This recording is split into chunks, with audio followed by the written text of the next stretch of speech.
സുവിശേഷ ദീപങ്ങൾ കൈകളിലേന്തി ഇതാ അനേകം വൈദികർ തിരുസഭയിൽ പ്രശോഭിക്കുന്നു. ദൈവരാജ്യത്തിനായി അവർ തളരാതെ മുന്നേറുന്നു. ഇത് നാഗ്പൂർ രൂപതയുടെ കീഴിൽ നിന്നും ജീസസ് യൂത്ത് എന്ന യുവജന മുന്നേറ്റത്തിനായി വൈദികനാക്കപ്പെട്ട ഫാദർ ഡിറ്റോ പൂതേക്കാടൻ യുവജനങ്ങൾക്കിടയിലെ തൻ്റെ വിവിധ ശുശ്രൂഷകളെക്കുറിച്ചും ദൈവവിളിയുടെ മഹത്വത്തെക്കുറിച്ചും ഡിറ്റോ അച്ഛൻ നമ്മോട് സംസാരിക്കുന്നു. ഡിറ്റോ അച്ഛ, ഷാലോം ടി വിയിലെ ജോഷു എന്ന ഈ പ്രോഗ്രാമിലേക്ക് സ്വാഗതം. ഫാദർ ഡിറ്റോ ദേവസി. അതെ, അച്ഛൻ്റെ വീട് പോട്ടയിലാണ്. ചാലക്കുടിക്ക് അടുത്ത് പോട്ട ആശ്രമത്തിൻ്റെ അടുത്തുള്ള. അച്ഛൻ്റെ വീട്ടുപേര് പൂതേക്കാടൻ. പൂതേക്കാടൻ. അച്ഛനെ തീർച്ചയായിട്ടും എനിക്ക് വ്യക്തിപരമായിട്ട് അച്ഛനെ പരിചയമുണ്ട്. എങ്കിലും ഇന്ന് നമ്മൾ ഷാലോമിൽ ജോഷുവ എന്ന ഈ പ്രോഗ്രാമിൽ അച്ഛനോടൊപ്പം ആയിരിക്കുന്നതിൽ ഏറെ സന്തോഷം. അച്ഛൻ്റെ വീട്ടിലാരൊക്കെ ഉണ്ടെന്നൊന്ന് പറയാം അച്ഛൻ. വീട്ടിൽ അപ്പച്ചൻ, അമ്മ, പിന്നെ 2 അനിയന്മാരാണുള്ളത്. ഞാനാണ് മൂത്തത്.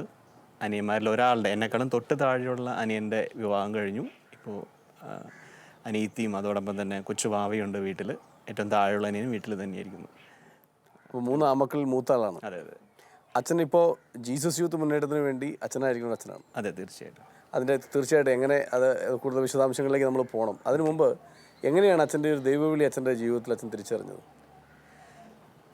ദൈവവിളി തിരിച്ചറിയാൻ വേണ്ടിയിട്ട് എന്നെ ഏറ്റവും കൂടുതൽ സഹായിച്ചത് എൻ്റെ ഇടവകയിൽ തന്നെയുള്ള പല അച്ഛന്മാരുടെ ഒരു പ്രോത്സാഹനം കൂടിയായിരുന്നു.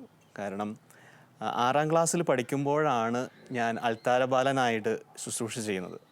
അപ്പോൾ അന്നൊക്കെ അൾത്താരയിൽ സേവനം ചെയ്യുക എന്ന് പറയുമ്പോൾ, അൾത്താര ബാലനായിട്ട് ശുശ്രൂഷ ചെയ്യുക എന്ന് പറയുന്നത് ഒത്തിരിയേറെ സന്തോഷത്തിനേക്കാളും അപ്പുറത്തായിട്ട് എല്ലാവരും വളരെ അൾത്താരയിൽ നിൽക്കുന്നൊരു പയ്യൻ, അവന് ഒത്തിരിയേറെ സ്നേഹവും ഒത്തിരിയേറെ പ്രോത്സാഹനവും ഒത്തിരിയേറെ പരിഗണനയൊക്കെ ഞങ്ങൾക്ക് കിട്ടിയിരുന്നു. എല്ലാ കാര്യങ്ങൾക്കാണെങ്കിൽ തന്നെയും നല്ലൊരു പയ്യൻ എന്നുള്ള രീതിയിലുള്ള ഒത്തിരിയേറെ പ്രോത്സാഹനങ്ങളൊക്കെ കിട്ടിയിരുന്നൊരു സമയത്തായിരുന്നു ഞാനിങ്ങനെ എൻ്റെ ഒരു കൂടുതൽ ആഗ്രഹം തന്നെയായിരുന്നു അൾത്താരയിൽ അൾത്താര ബാലനായിട്ട് സേവനം ചെയ്യുക എന്ന് പറയുന്നത്.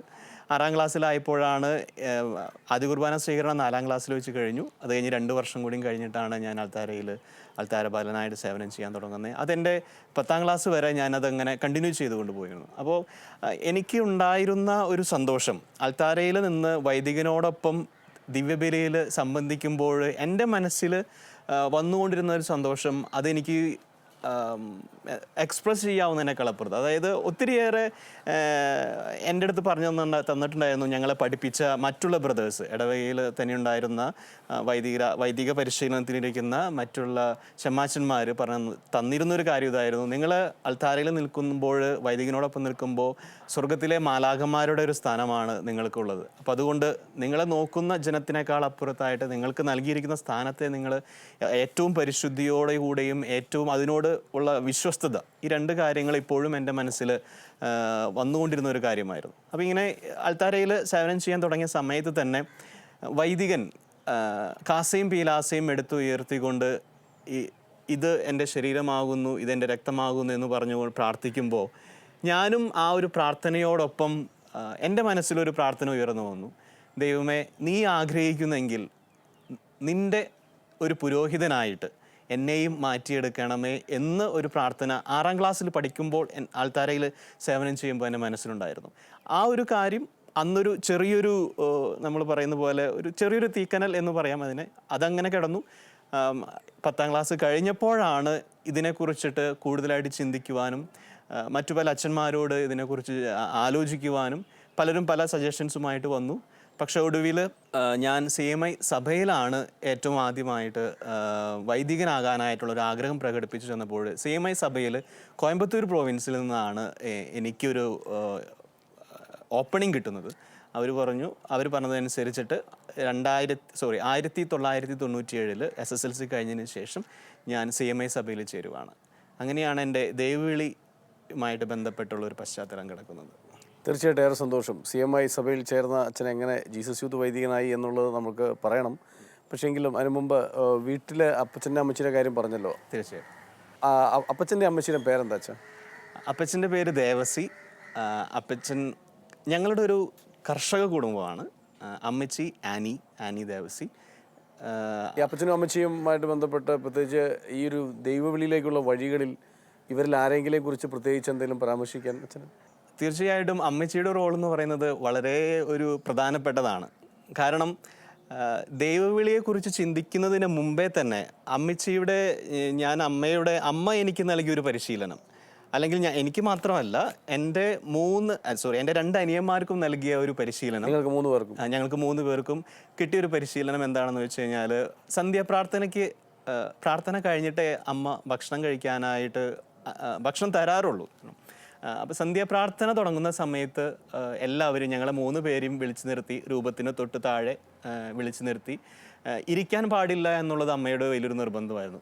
കൊന്ത ചൊല്ലി തീരുന്നത് വരെ, ജപമാല ചൊല്ലി തീരുന്നത് വരെ മുട്ടുകുത്തി നിൽക്കണം എന്നുള്ളത് അമ്മയുടെ വലിയൊരു പരിശീലനത്തിൻ്റെ ഒരു ഭാഗമായിരുന്നു. അപ്പോൾ അമ്മ അതിന് പറഞ്ഞിരുന്നു, മക്കളെ നിങ്ങൾ കർത്താവിൻ്റെ മുമ്പിൽ, അൾത്താരയ്ക്ക് മുമ്പിൽ മുട്ടുമടക്കുന്നവരാണെങ്കിൽ ലോകത്തിൽ മറ്റൊരു വ്യക്തിയുടെ മുമ്പിലും മുട്ടുമടക്കേണ്ടി വരില്ല എന്നുള്ളൊരു വലിയൊരു ബോധ്യം ആ ഒരു പരിശീലനം വഴിയായിട്ട് അമ്മ ഞങ്ങൾക്ക് പറഞ്ഞു തന്നിരുന്നു. അപ്പോൾ അത് എനിക്ക് ഒത്തിരിയേറെ ഒരു ധൈര്യം പകർന്നു. എപ്പോഴും തമ്പുരാനോട് ചേർന്ന് നിൽക്കുക, തമ്പുരാൻ്റെ മുമ്പിൽ എത്രമാത്രം എളിമപ്പെടാനും വിധേയപ്പെടാനും സാധിക്കുമോ അത്രമാത്രം അവൻ്റെ മുമ്പിലായിരിക്കുക, അവൻ്റെ മുമ്പിൽ മുട്ടുമടക്കുക എന്നുള്ള ആ ഒരു വലിയ ചിന്ത, അത് ഈ ഒരു വൈദിക ജീവിതത്തെക്കുറിച്ച് ചിന്തിച്ചപ്പോൾ പോലും എനിക്കത് ഒത്തിരി പ്രചോദനമായിട്ടുണ്ട്. തീർച്ചയായിട്ടും അതോടൊപ്പം തന്നെ അമ്മയുടെ പ്രാർത്ഥന, അപ്പച്ചൻ്റെ പ്രോത്സാഹനം, നിനക്ക് ആഗ്രഹമുണ്ടെങ്കിൽ പോയിക്കോ, വീട്ടിലത്തെ കാര്യങ്ങളെക്കുറിച്ച് മൂത്ത സന്താനമായതുകൊണ്ട് നമുക്ക് തീർച്ചയായിട്ടും അറിയാം. അപ്പനും അമ്മയും പ്രതീക്ഷിക്കുന്നത് മൂത്ത മകനിൽ നിന്ന് എന്തെങ്കിലും ഒരു നന്മ ഉണ്ടാകുമോ എന്നുള്ളതാണ്. കാരണം ഞങ്ങളുടെ ഒരു വീടിൻ്റെ പശ്ചാത്തലം പറഞ്ഞു കഴിഞ്ഞാൽ വളരെ പാവപ്പെട്ട കുടുംബം. നല്ലൊരു മഴ പെയ്യുകയാണെന്നുണ്ടെങ്കിൽ ഞങ്ങൾക്ക് ആർക്കും പുറമേക്ക് വെള്ളമെടുക്കാൻ പോകേണ്ട ഒരു ആവശ്യമില്ലായിരുന്നു. കാരണം നല്ലൊരു മഴയുടെ സമയത്ത് വീടിൻ്റെ 4 കോർണറുകളിൽ തന്നെ ബക്കറ്റ് വെച്ച് കഴിഞ്ഞാൽ അത്യാവശ്യം വെള്ളം വീടിൻ്റെ ഉള്ളിൽ നിന്ന് തന്നെ കിട്ടും. അപ്പോൾ അങ്ങനെ ഒരു പശ്ചാത്തലത്തിലാണ് ഞാൻ വളർന്നു വന്നത്. വളരെ ലളിതമായിട്ടുള്ളൊരു ജീവിതം, അന്നന്നപ്പത്തിൻ്റെ വകയ്ക്ക് വേണ്ടി പ്രാർത്ഥിക്കുന്ന ഒരു കുടുംബം. അപ്പനാണെങ്കിലും ആരോഗ്യം കൊണ്ട് അത്ര വലിയ നല്ല ആരോഗ്യം ഉണ്ടായിരുന്നു, പല രീതിയിലുള്ള രോഗങ്ങളുണ്ടായിരുന്നു. അമ്മയ്ക്ക് 3-4 പശുക്കളും അവയൊക്കെ കറന്നിട്ടൊക്കെയാണ് കുടുംബത്തിലെ കാര്യങ്ങളൊക്കെ മനോഹരമായിട്ട് മുന്നോട്ട് പോയിക്കൊണ്ടിരുന്നത്. പക്ഷേ ഇതിൽ ഈ 6ാം ക്ലാസ്സിൽ തുടങ്ങി ഞാൻ അൾത്താരയിൽ സേവനം ചെയ്തു തുടങ്ങിയെന്ന് പറഞ്ഞല്ലോ. അപ്പോൾ അന്ന് മുതലേ തന്നെ ഞാനിങ്ങനെ ചെറിയ ചെറിയ കാര്യങ്ങളിലൂടെ ഇങ്ങനെ ഒരു വൈദികനാകണം എന്നുള്ളൊരു ആഗ്രഹം പ്രകടിപ്പിച്ചുകൊണ്ടിരുന്നപ്പോൾ അവരെപ്പോഴും എന്നെ പ്രോത്സാഹിപ്പിച്ചിട്ടുള്ളൂ. നിൻ്റെ ഒരു ആഗ്രഹത്തിന് ഞങ്ങൾ ഒരു കാരണവശാലും എതിര് നിൽക്കില്ല എന്നുള്ളൊരു പ്രോത്സാഹനവും, അതോടൊപ്പം തന്നെ അവരുടെ ജീവിതത്തിലൂടെ അവർ കാണിച്ചു തന്ന ആ വിശ്വാസത്തിൽ അടിയുറച്ച് നിൽക്കാനായിട്ടുള്ളൊരു മാതൃക ഞാനിപ്പോഴും ഓർക്കുന്നുണ്ട്. എന്തൊക്കെ ഫങ്ഷൻസ് വീട്ടിൽ വന്നാലോ, അല്ലെങ്കിൽ അയൽപ്പക്കത്ത് വന്നാലോ, ബന്ധുക്കളുടെ വീട്ടിൽ വന്നാലോ, കാറ്റീസം തുടങ്ങിയ സമയം മുതൽ ഇന്നേ വരെ 10ാം ക്ലാസ്സിൽ കാറ്റീസം കഴിയുന്നത് വരെ ഒരു പരിപാടിക്കും, കാറ്റീസം മാറ്റിവെച്ചിട്ടുള്ള, വേദോപദേശ ക്ലാസ്സുകൾ മാറ്റിവെച്ചിട്ടുള്ള ഒരു പരിപാടിക്കും അമ്മ തയ്യാറായിരുന്നില്ല. ഒരു എക്സ്ക്യൂസ് ഉണ്ടായിരുന്നില്ല. ചിലപ്പോൾ 5-10 മിനിറ്റ് ക്ലാസ്സിൽ നിന്ന് നേരത്തെ ചോദിച്ചു വരാനായിട്ടുള്ള ഒരു അനുവാദം അമ്മ തന്നിട്ടുണ്ടായിരുന്നെങ്കിലും 12 മണിക്ക് കാറ്റീസം വിട്ട് കഴിഞ്ഞിട്ട് എത്ര വലിയ പരിപാടി ഉണ്ടെങ്കിൽ തന്നെയും ഞാനിപ്പോഴും ഓർക്കുന്നു, എൻ്റെ സ്വന്തം പേപ്പൻ്റെ, അതായത് അപ്പൻ്റെ അനിയൻ്റെ കല്യാണ സമയത്ത് പോലും ഈ ഒരു കാര്യം അമ്മയ്ക്ക് നിർബന്ധമായിരുന്നു. കാറ്റീസം കഴിഞ്ഞിട്ട് എന്ത് പരിപാടി ഉണ്ടായാൽ മതി അതിന്. അപ്പോൾ ആ ഒരു മാതൃക, ആ ഒരു പ്രചോദനം തീർച്ചയായിട്ടും എൻ്റെ ജീവിതത്തിൽ വളരെയേറെ ഹെൽപ്പ് ചെയ്തിട്ടുണ്ട്, സ്വാധീനിച്ചിട്ടുണ്ട്. അച്ഛാ, കേൾക്കുമ്പോൾ തന്നെ ഏറെ സന്തോഷം. കാരണം 3 മക്കളിലെ മൂത്ത മകൻ ഒരുപക്ഷെ സാധാരണ ഒരു കുടുംബത്തിന് ആശ്രയമാകണമെന്ന് വീട്ടുകാർ പോലും പ്രതീക്ഷിക്കേണ്ട ഒരു സാഹചര്യത്തിൽ അവർ ഏറ്റവും താല്പര്യത്തോടു കൂടി വൈദികനാവാൻ അയച്ചു എന്ന് കേൾക്കുന്ന സന്തോഷം. അമ്മയെക്കുറിച്ച് പറഞ്ഞ വാക്കുകളും വളരെ മനോഹരം. കാരണം കാറ്റഗിസത്തിനുള്ള താല്പര്യവും, അല്ലെങ്കിൽ മുട്ടുകുത്തിയെന്ന് കൊന്ത ചെല്ലിക്കുന്ന, ഇതൊക്കെ അമ്മയ്ക്ക് മക്കളെക്കുറിച്ച് ഏറ്റവും പ്രാധാന്യം കൊടുത്തിരുന്ന കാര്യങ്ങൾ എന്താണ് എന്നതിൻ്റെ വലിയ തെളിവാണ്. അച്ഛൻ, മറ്റൊരു ചോദ്യം, അച്ഛന് എത്ര കാലമാണ് CMI സഭയിലുണ്ടായിരുന്നത്? ഞാൻ ഏകദേശം ഒരു 6 വർഷത്തോളം കോയമ്പത്തൂർ പ്രോവിൻസിൻ്റെ ഭാഗമായിട്ടുണ്ടായിരുന്നു. എൻ്റെ പ്രഥമ വ്രത വാഗ്ദാനം, അതായത് ഫസ്റ്റ് പ്രൊഫഷൻ ഇൻവെസ്റ്റിഗേഷൻ കഴിഞ്ഞിട്ട് വീണ്ടും 2 വർഷം തൃശ്ശൂർ മേരിമാത മേജർ സെമിനാരിയിൽ, രൂപതയുടെ സെമിനാരിയിൽ കോയമ്പത്തൂർ പ്രോവിൻസിന് വേണ്ടിയിട്ട് ഫിലോസഫി പഠനം പൂർത്തിയാക്കുകയും അതിനുശേഷമാണ് ഞാൻ CMI സഭയിൽ നിന്ന് തിരികെ പോരാനായിട്ട് ഇടയായത്. അച്ഛന് ഞാൻ ചോദിക്കുന്നത്, ഒരുപക്ഷെ വീട്ടിലെ മൂത്ത മകൻ, വീട്ടിന് പ്രധാനപ്പെട്ട ഒരാൾ ഇങ്ങനെ മാറി നിന്നപ്പോൾ അത് അത്ര എളുപ്പമായി കാണൂലല്ലോ. എങ്ങനെ അച്ഛന് ആ ഒരു സെമിനാരി കാലം അച്ഛൻ്റെ ജീവിതത്തിൽ എങ്ങനെയായിരുന്നു? എങ്ങനെ ഈ 6 വർഷത്തെ ഒരു CMI സഭയിലെ ആ ഒരു ജീവിതം അച്ഛനെ സഹായിച്ചു? CMI സഭയിലെ ജീവിതം, അവർ നൽകിയ പരിശീലനം എന്നെ സഹായിച്ചത് തീർച്ചയായിട്ടും സഭയിൽ നിന്ന് പുറത്തു വന്ന് കഴിഞ്ഞതിന് ശേഷമുള്ള സമയങ്ങളിലായിരുന്നു. കാരണം സഭയിലായിരുന്നപ്പോൾ, പരിശീലനത്തിലായിരുന്നപ്പോൾ നമ്മളെല്ലാം കൊണ്ടും ഒത്തിരിയേറെ സുരക്ഷിതത്വം, ഒന്നിനും കുറവില്ലാത്ത, വീട്ടിൽ പ്രശ്നങ്ങളുണ്ടെങ്കിൽ തന്നെയും സെമിനാരിയിൽ നമുക്കൊന്നിനും കുറവില്ലായിരുന്നു. എല്ലാ കാര്യങ്ങളും സഭയും സഭയുടെ അധികാരികളും വളരെ മനോഹരമായിട്ട് തന്നെ ഞങ്ങളുടെ എല്ലാ കാര്യങ്ങളും നോക്കിയിരുന്നു. പക്ഷേ സെമിനാരി ജീവിതം കഴിഞ്ഞിട്ട് പുറത്തേക്ക് വന്നു കഴിഞ്ഞപ്പോൾ ലോകത്തിലേക്കാണ് ഞാൻ ഇറങ്ങിയത്. അതിനുശേഷം ഞാൻ നേരത്തെ സൂചിപ്പിച്ചതുപോലെ വീട്ടിൽ നിന്ന് എന്തെങ്കിലും സഹായം ലഭിച്ച് എൻ്റെ ഭാവി ജീവിതം കരുപിടിപ്പിക്കുക എന്ന് പറയുന്നത് വളരെ ബുദ്ധിമുട്ട് പിടിച്ചൊരു കാര്യമായിരുന്നു.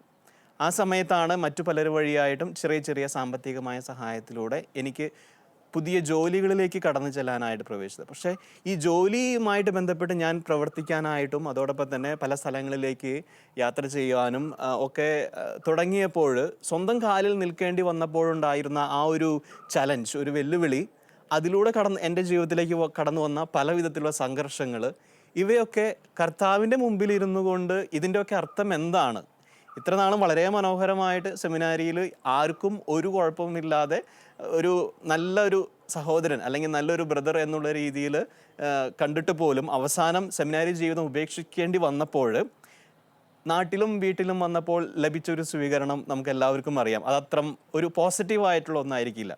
ഒത്തിരിയേറെ ദിവസങ്ങളിൽ ഞാൻ വിഷമിച്ചിട്ടുണ്ട്. മറ്റു പലരുടെയും മുഖത്ത് നോക്കാൻ പോലും ഞാൻ പ്രയാസം അനുഭവിച്ചിട്ടുണ്ട്. പക്ഷെ അവിടെയൊക്കെ ഓരോ ദിവസങ്ങൾ പോകും തോറും അവിടെയൊക്കെ ഞാൻ ഈ പറഞ്ഞ പോലെ ആ സഭയിൽ നിന്ന് എനിക്ക് ലഭിച്ച വിശ്വാസത്തിലൂടെയുള്ള ആ ഒരു യാത്രയും അതുപോലെ പരിശീലനത്തിലൂടെ എനിക്ക് ലഭിച്ച കുറേ ഒരു മനക്കരുത്ത്, ഇവയൊക്കെ നേരിടാനായിട്ട് എന്നെ ഒത്തിരി സഹായിച്ചിട്ടുണ്ട്. നേരത്തെ പറഞ്ഞ പോലെ ആ ചെറുപ്പകാലഘട്ടത്തിലുണ്ടായിരുന്ന കർത്താവിനോട് കൂടെ ചേർന്ന് നിൽക്കുമ്പോൾ അവൻ നമുക്ക് ഒന്നിനും കുറവ് വരുത്തുകയില്ല എന്ന് പറയുന്ന ആ വലിയൊരു ദൈവവചനം എൻ്റെ ജീവിതത്തിൽ ഇന്നുവരെ അത് വളരെ യാഥാർത്ഥ്യവൽക്കരിക്കപ്പെട്ടിട്ടുണ്ട്. അതെന്നെ ഒത്തിരി പ്രചോദനം ചെയ്യുന്നുണ്ട്. പക്ഷേ അച്ഛൻ്റെ ആ ഫിലോസഫി പഠനത്തിന് ശേഷം, 2 വർഷത്തെ ഫിലോസഫി പഠനത്തിന് ശേഷം, വളരെ നാളത്തെ ഒരു വർഷങ്ങളുടെ ഒരു ഗ്യാപ്പിന് ശേഷമാണ് അച്ഛൻ വീണ്ടും വൈദിക പരിശീലനത്തിലേക്ക് ജീസസ് യൂത്ത് മുന്നേറ്റത്തിലൂടെ തിരിച്ചു വരുന്നത്. ഇത്രയും നാളും അച്ഛൻ എന്താണ് ചെയ്തിരുന്നത്? എന്താണ് അച്ഛനെ വീണ്ടും ഈ ദൈവവിളിയിൽ തന്നെ പിടിച്ചു നിർത്താനുള്ള കാരണം? ഞാൻ സെമിനാരി ജീവിതം കഴിഞ്ഞ് പുറത്തു വന്നതിന് ശേഷം എറണാകുളത്ത് 2 വർഷം, പിന്നെ ബാംഗ്ലൂർ ഒരു മൾട്ടിനാഷണൽ കമ്പനിയിൽ 2 വർഷം, തുടർന്ന് സൗദി അറേബ്യയിൽ 4 വർഷത്തോളം ഞാൻ ജോലി ചെയ്യുകയുണ്ടായി.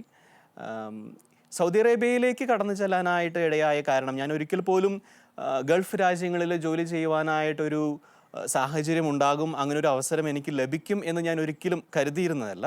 പക്ഷേ ബാംഗ്ലൂരിൽ ജോലി ചെയ്തുകൊണ്ടിരിക്കുന്ന സമയത്ത് അവിടുത്തെ, ഞാൻ പറഞ്ഞല്ലോ, വീട്ടിൽ മൂത്ത മകനായിരുന്നു കൊണ്ട് അപ്പൻ്റെയും അമ്മയുടെയും പ്രതീക്ഷ എൻ്റെ മേലായിരുന്നു. അപ്പോൾ മുമ്പ് പറഞ്ഞു വെച്ച ആ വീടിൻ്റെ പശ്ചാത്തലം, അപ്പോൾ എല്ലാവർക്കും ഒരു ആഗ്രഹമായിരുന്നു നല്ലൊരു വീട് വേണം, അപ്പനും അമ്മയ്ക്കും മറ്റുള്ളവർക്കും സ്വസ്ഥമായിട്ട് കിടന്നുറങ്ങാനായിട്ടൊരു വീട്, മഴ വന്നാലും പേടിക്കാൻ പാടില്ല, അതായത് ബക്കറ്റിന് വേണ്ടി ഓടേണ്ടി വരാൻ പാടില്ലാത്തൊരു സാഹചര്യത്തിൽ കിടന്നുറങ്ങാനായിട്ടുള്ളൊരു വീട്, അങ്ങനെയൊക്കെ അതൊരു സ്വപ്നം തന്നെയായിരുന്നു. അപ്പോൾ ഈ ഒരു കാര്യം എൻ്റെ മനസ്സിൽ എപ്പോഴും ഉണ്ടായിരുന്നു, നല്ലൊരു വീട് വേണം എന്നുള്ള കാര്യം.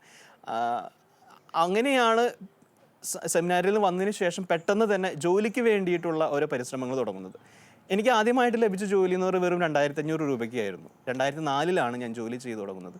അതിനുശേഷം ഞാൻ കർത്താവിനോട് പ്രാർത്ഥിക്കുമായിരുന്നു, തമ്പുരാനെ, നിനക്കറിയാം എൻ്റെ കുടുംബത്തിൻ്റെ പശ്ചാത്തലം, ഇനി ഞാൻ ഒരു സഭയിൽ നിന്ന് തിരിച്ചു പോകുന്നു, ഇനി വീണ്ടും നീ എന്നെ തിരിച്ചു കൊണ്ടുപോകാൻ ആഗ്രഹിക്കുന്നതെങ്കിൽ എനിക്ക് 3 കാര്യങ്ങളാണ് കർത്താവിൻ്റെ മുമ്പിൽ ഉണർത്തിക്കാനായിട്ടുണ്ടായിരുന്നുള്ളൂ. ഒന്ന്, എൻ്റെ അപ്പനും അമ്മയ്ക്കും സ്വസ്ഥമായിട്ട് കിടന്നുറങ്ങാനായിട്ടുള്ള ഒരു ഭവനം. രണ്ടാമത്തെ, അഥവാ ഇനി ദൈവഹിതമാണ് ഞാൻ തിരിച്ചൊരു വൈദിക പരിശീലനത്തിനായി തിരിച്ചു പോകണമെന്നുള്ള ദൈവഹിതമാണെങ്കിൽ ഞാൻ പോകുമ്പോൾ എൻ്റെ അനിയന് എൻ്റെ കുടുംബത്തെ നോക്കാൻ സാധിക്കുന്ന രീതിയിലുള്ള ഒരു ജോലി എന്നുള്ള 1-2 കാര്യങ്ങളാണ് ഞാൻ കർത്താവിൻ്റെ മുമ്പിൽ വെച്ചത്. അപ്പോൾ ഇങ്ങനെ, പക്ഷേ തമ്പുരാനോട് നമ്മൾ പറഞ്ഞ കാര്യങ്ങൾ, കർത്താവ് വാഗ്ദാനങ്ങളിൽ ഭയങ്കര വിശ്വസ്തനാണല്ലോ, അതെൻ്റെ ജീവിതത്തിൽ എപ്പോഴും ഞാൻ അനുഭവിച്ചിട്ടുള്ളതാണ്. എന്ത് കാര്യം പറഞ്ഞു കഴിഞ്ഞാലും, എറണാകുളത്ത് ജോലി ചെയ്തുകൊണ്ടിരിക്കുന്ന സമയത്താണ് ഈശോയോട് ഞാൻ പറഞ്ഞു, 2500 രൂപ മാത്രമാണ് എനിക്ക് സാലറി ഉള്ളൂ, ഇത് വെച്ചുകൊണ്ട് ഞാൻ അങ്ങനെ മുന്നോട്ട് പോകുന്നറിയില്ല. അത് കഴിഞ്ഞ് ഒരു വർഷത്തോളം അതിനുവേണ്ടി പ്രാർത്ഥിച്ചു. ഒരു വർഷം കഴിഞ്ഞപ്പോൾ ആ സാലറി മറ്റൊരു കമ്പനിയിലേക്ക് എനിക്കൊരു പ്രൊമോഷൻ തന്നു, ജോലി ലഭിച്ചുകൊണ്ട് അതൊരു 7,500 രൂപയായിട്ട് മാറി. ഈ 7,500 രൂപയിൽ നിന്നാണ് വീണ്ടും 12,000 രൂപയായിട്ട് ബാംഗ്ലൂരിലൊരു കമ്പനിയിൽ ലഭിക്കുന്നത്. അവിടെ നിന്നാണ് ഈ ബാംഗ്ലൂരിൽ ജോലി ചെയ്തുകൊണ്ടിരിക്കുന്ന സമയത്താണ് ഒരു നോമ്പ് കാലത്തിൽ 2008 നോമ്പ് കാലഘട്ടത്തിൽ ഗൾഫ് രാജ്യങ്ങളിലുള്ള യുവതി യുവാക്കൾക്ക് വേണ്ടി പ്രാർത്ഥിക്കുക എന്നൊരു പ്രചോദനം, അതാരും പറഞ്ഞു തന്നതൊന്നുമല്ല, അങ്ങനെ ഒരു പ്രചോദനം മനസ്സിൽ തോന്നി. ആ 40 ദിവസത്തോളം ഞാൻ ഉപവസിച്ച് പ്രാർത്ഥിച്ചുകൊണ്ടിരുന്നു. എല്ലാ വെള്ളിയാഴ്ചയും ഉപവസിച്ച് ഗൾഫ് രാജ്യങ്ങളിൽ ജോലി ചെയ്യുന്ന എല്ലാ യുവതി യുവാക്കൾക്ക് വേണ്ടി പ്രാർത്ഥിക്കുക എന്നുള്ളതായിരുന്നു. പക്ഷെ അത് ഗൾഫിൽ എനിക്ക് പോയി ജോലി ചെയ്യണം എന്ന് വിചാരിച്ചിട്ടൊന്നുമല്ല. പക്ഷേ കർത്താവ് ഇടപെടുന്ന വഴി വളരെ വിചിത്രമാണ് എന്ന് നമ്മൾ മനസ്സിലാക്കുന്നതോടൊപ്പം ഈ നോമ്പ് കാലഘട്ടം കഴിഞ്ഞ് ഈസ്റ്റർ കഴിഞ്ഞിട്ട് 2008 മാർച്ച് 28 ആയിരുന്നു ഈസ്റ്റർ കഴിഞ്ഞിട്ട് പിറ്റേ ദിവസം തന്നെ എനിക്ക് വിസയും ഒരു കാശു ചെലവുമില്ലാതെ സൗദി അറേബ്യയിൽ ജോലി ചെയ്യാനായിട്ട് അവിടുത്തെ ഒരു കമ്പനിയിൽ നിന്ന്, റിയാദിലെ ഒരു കമ്പനിയിൽ നിന്ന് ഇൻ്റർവ്യൂ എന്ന് പറയുന്ന ഒരു പ്രോസസ്സിലൂടെയും എനിക്ക് കടന്നു പോകേണ്ടി വന്നിട്ടില്ല. അവിടെ നിന്ന് തന്നെ ഒരു ഫോൺ കോൾ മാത്രമാണ് എനിക്ക് ലഭിച്ചത്. ജോലി ചെയ്യാൻ താല്പര്യമുണ്ടെങ്കിൽ നിങ്ങൾക്ക് വരാം. അത് എൻ്റെ ഒരു അയൽപ്പക്കക്കാരനായ ഒരു ചേട്ടൻ അവിടെ ഉണ്ടായിരുന്നു. അദ്ദേഹത്തിലൂടെയാണ് എനിക്ക് ഈ ഓഫർ ലഭിക്കാനായിട്ട് ഇടയായത്. പക്ഷെ കർത്താവ് ആ ചേട്ടൻ ഒരുക്കിയെന്ന് പറയാം. അങ്ങനെ 29-ാം തീയതി ഞാൻ സൗദി അറേബ്യയിലേക്ക് തിരിക്കുകയാണ്. അവിടെ ചെന്ന് സൗദി അറേബ്യയിൽ ചെന്നതിന് ശേഷം ജോലി ആരംഭിച്ചു. ആദ്യത്തെ 2-3 മാസങ്ങളിലൊക്കെ എൻ്റെ ഒരു ആഗ്രഹം എന്ന് പറയുന്നത് എത്രയും പെട്ടെന്ന് വീട് പണിയണം, വീട്ടിലത്തെ കാര്യങ്ങൾ നോക്കണം, സാധിക്കുമെങ്കിൽ ദൈവഹിതമാണെങ്കിൽ തിരിച്ച് വൈദികനാകാനായിട്ട് പോകണം എന്നുള്ളതായിരുന്നു. അപ്പോൾ മറ്റുള്ള പ്രവർത്തനങ്ങൾക്ക്, പ്രാർത്ഥനാ ഗ്രൂപ്പുകൾക്കോ ഒത്തിരി പേര് പല സ്ഥലങ്ങളിൽ നിന്നായിട്ട് എന്നെ വിളിച്ചിരുന്നു. പക്ഷേ ആർക്കും ഞാൻ പിടികൊടുത്തില്ല. അങ്ങനെ ഇരിക്കുമ്പോഴാണ് എൻ്റെ തൊട്ടയൽപ്പക്കത്തുള്ളൊരു മനോജ് ചേട്ടൻ എന്ന് പറഞ്ഞിട്ട്, പോട്ട മനോജ് എന്ന് സാധാരണ ജീസസ് യൂത്തിലൊക്കെ ആ ചേട്ടൻ അറിയപ്പെടും. ആ ചേട്ടൻ ഇങ്ങനെ വിളിക്കുന്നത് മനോജ് പി ജോസ്, അതെ, പോട്ടയിലുള്ള ചേട്ടൻ തന്നെയാണ്. ചേട്ടൻ ഇങ്ങനെ വിളിക്കുന്നത്, ഇവിടെ ജീസസ് യൂത്തിൻ്റെ പ്രേയർ ഗ്രൂപ്പുണ്ട്, സാധിക്കുമെങ്കിൽ വരണം. അപ്പം ഞാൻ സൗദി അറേബ്യയിൽ നിന്ന്. അപ്പം ഞാൻ പറഞ്ഞു, ചേട്ടാ എൻ്റെ കമ്പനി എന്ന് പറയുന്നത് 120 കിലോമീറ്റർ അകലെയാണ്, സിറ്റിയിൽ നിന്ന് തന്നെ 120 കിലോമീറ്റർ ആണ്. ഞങ്ങൾക്ക് ആകെ സിറ്റിയിലേക്ക് പോകാനായിട്ടുള്ള ഒരു സൗകര്യം ഉണ്ടായിരുന്നത് വ്യാഴാഴ്ച വൈകിട്ട് ജോലി കഴിഞ്ഞതിന് ശേഷം കമ്പനിയിൽ നിന്ന് പുറപ്പെടുന്നൊരു വണ്ടിയിൽ കൊണ്ടുപോകും, ഷോപ്പിംഗ് ചെയ്യും, തിരിച്ചു വരും. അന്ന് തന്നെ പോയിട്ട് അന്ന് തന്നെ തിരിച്ചു വരുന്ന ഒരു സംവിധാനമാണ് ഉണ്ടായിരുന്നത്. വേറെ ഒരു സൗകര്യങ്ങളുണ്ടായിരുന്നു. അല്ലാന്നുണ്ടെങ്കിൽ നമ്മൾ മറ്റുള്ള പാകിസ്ഥാനിയുടെയോ അല്ലെങ്കിൽ യമനിയുടെയോ ഒക്കെ വണ്ടി പിടിച്ച് അവർക്ക് 10-50 റിയാലൊക്കെ കൊടുത്തിട്ട് വേണം നമുക്ക് സിറ്റിയിലേക്ക് പോകാനായിട്ട്. എങ്കിൽ പോലും തിരിച്ചു വരാനായിട്ട് സൗകര്യങ്ങളില്ല. അപ്പോൾ അങ്ങനെ ഞാൻ വ്യാഴാഴ്ച ദിവസങ്ങളിൽ ഈ ചേട്ടൻ വിളിച്ചതനുസരിച്ച് നമ്മുടെ ഒരു അയൽപ്പക്കക്കാരൻ കൂടിയാണ്, നമുക്ക് പെട്ടെന്ന് ആ ഒരു ക്ഷണം നിരസിക്കാൻ പറ്റില്ല. അപ്പോൾ ആ ഒരു ക്ഷണം സ്വീകരിച്ചുകൊണ്ട് തന്നെ ഞാൻ ജീസസ് യൂത്ത് അവിടുത്തെ പ്രയർ ഗ്രൂപ്പിൽ അംഗമാവുകയാണ് ചെയ്തത്. വ്യാഴാഴ്ച ദിവസങ്ങളിൽ നടന്നുകൊണ്ടിരിക്കുന്ന പ്രയർ ഗ്രൂപ്പിൽ ഫെലോഷിപ്പ് ഗ്യാതറിങ്ങിൽ ഞാൻ അംഗമാവുന്നു. തീർച്ചയായിട്ടും അച്ഛൻ്റെ ആ ഒരു അത്തരത്തിലൊരു സൗദിയിലേക്ക് ദൈവം കൊണ്ടുപോയത് വലിയൊരു മനോഹരമായ ഒരു ഇടപെടലാണെന്ന് അച്ഛൻ്റെ ആ ഒരു പങ്കുവയ്ക്കലിൽ തോന്നുന്നത്. കാരണം പ്രത്യേകിച്ച് ആരും പറയാതെ തന്നെ അച്ഛനൊരു നോയമ്പുകാലം മുഴുവൻ ഗൾഫിൽ ജോലി ചെയ്യുന്ന യുവജനങ്ങൾക്ക് വേണ്ടി പ്രാർത്ഥിക്കുകയും അത്തരം ഒരു ഗൾഫ് രാജ്യത്ത്, അത് സൗദിയിൽ ജോലി അച്ഛന് ലഭിക്കുകയും ചെയ്തതൊക്കെ ദൈവത്തിൻ്റെ വലിയൊരു ഇടപെടൽ തന്നെയാണെന്ന് തോന്നുന്നു. അച്ഛൻ പറഞ്ഞ് അവസാനിപ്പിച്ചത് ജീസസ് യൂത്തിൻ്റെ പ്രാർത്ഥനാ ഗ്രൂപ്പിന് അച്ഛൻ പോകാൻ ഇടയായ ഒരു സാഹചര്യമാണ്. അച്ഛൻ എങ്ങനെയാണ് പക്ഷേ ഈ ജീസസ് യൂത്ത് അച്ഛൻ്റെ ജീവിതത്തെ എങ്ങനെ സ്വാധീനിച്ചു?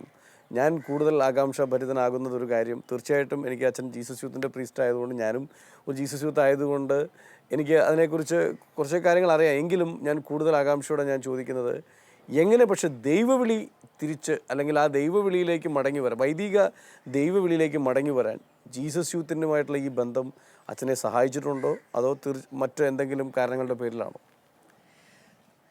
കർത്താവിനോടുള്ള യെസ് പറയുന്നതിൽ, ആ യെസ് പറയുന്നതിലൂടെ ദൈവം നമ്മെ വളർത്തുകയും ഉയർത്തുകയും ചെയ്യുന്നു എന്നുള്ളത് എനിക്ക് ആഴത്തിൽ ബോധ്യപ്പെടാനായിട്ട് എന്നെ സഹായിച്ചതും ആ ഒരു രീതിയിലേക്ക് എന്നെ വളർത്തിക്കൊണ്ടുവന്നതും എൻ്റെ ജീസസ് യൂത്തിൽ സൗദി അറേബ്യയിലുണ്ടായിരുന്ന ചേച്ചി ചേട്ടന്മാരായിരുന്നു.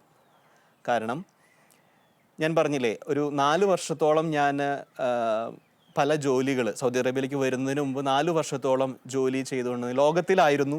ലോകത്തിൻ്റെ രീതിയിലൂടെ ഞാൻ മുന്നോട്ട് പോകുന്നു. ലോകം നൽകുന്ന സന്തോഷം എന്താണെന്ന് ഞാൻ മനസ്സിലാക്കിയിട്ടുണ്ട്. ഒരു യുവാവായിരിക്കുമ്പോൾ ഏതൊക്കെ സാഹചര്യങ്ങളിലൂടെ ലൗകികമായിട്ടുള്ള പല രീതിയിലുള്ള ആഗ്രഹങ്ങളിലൂടെയും സ്വപ്നങ്ങളിലൂടെയും ഒക്കെ നമുക്ക് കടന്നു പോകാം എന്നുള്ളതൊക്കെ ഞാൻ വളരെ വ്യക്തമായിട്ട്, ലോകം നൽകുന്ന സുഖത്തിന് എത്രമാത്രം ശാശ്വതമായിട്ടുള്ള ഒരു നീണ്ടുനിൽപ്പുണ്ടെന്നുള്ളത് ഞാൻ വളരെ വ്യക്തമാക്കി ഞാൻ മനസ്സിലാക്കിയ അനുഭവിച്ചറിഞ്ഞ ഒരു കാര്യമാണ്. ആ ഒരു എക്സ്പീരിയൻസ് എൻ്റെ മനസ്സിൽ നിൽക്കുന്നുണ്ട്. അതോടൊപ്പം തന്നെ സൗദി അറേബ്യയിലേക്ക് വന്നതിന് ശേഷവും ജീസസ് യൂത്ത് എന്ന് പറയുന്ന ഈ മൂവ്മെൻറ്റിൽ അംഗമായതിനു ശേഷം എനിക്ക് നഷ്ടപ്പെട്ടു പോയേക്കാവുന്ന എൻ്റെ ക്രിസ്തുവിനെ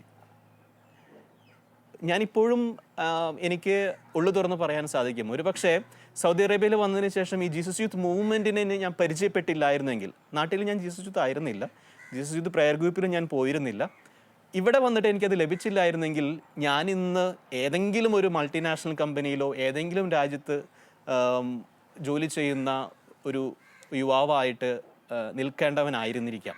പക്ഷേ അവിടെ കർത്താവ് കൃത്യമായിട്ട് ഈ മൂവ്മെൻറ്റിലേക്ക് എന്നെ ക്ഷണിക്കുകയും അവിടെയുള്ള ചേട്ടന്മാരിലൂടെ ക്ഷണിക്കുകയും അവരിലൂടെ എനിക്ക് ക്രിസ്തുവിനെ വീണ്ടും അനുഭവിക്കാനായിട്ട്, ഒരു നവീകരണത്തിൻ്റെ ജീവിതത്തിലേക്ക് വീണ്ടും കടന്നു വരാനായിട്ട്, എൻ്റെ ദൈവവിളിയെക്കുറിച്ച് വീണ്ടും ആഴത്തിൽ ചിന്തിക്കാനായിട്ട് അതിന് എന്നെ സഹായിക്കുന്ന ഒത്തിരിയേറെ സാഹചര്യങ്ങളുണ്ടായിട്ടുണ്ട്. കാരണം ഞാൻ അവിടെ റിയാദ് പ്രോവിൻസിനെ തന്നെ കോർഡിനേറ്ററായിട്ട് എനിക്ക് സേവനം അനുഷ്ഠിക്കാനായിട്ട് ദൈവം എനിക്ക് അവസരം നൽകി.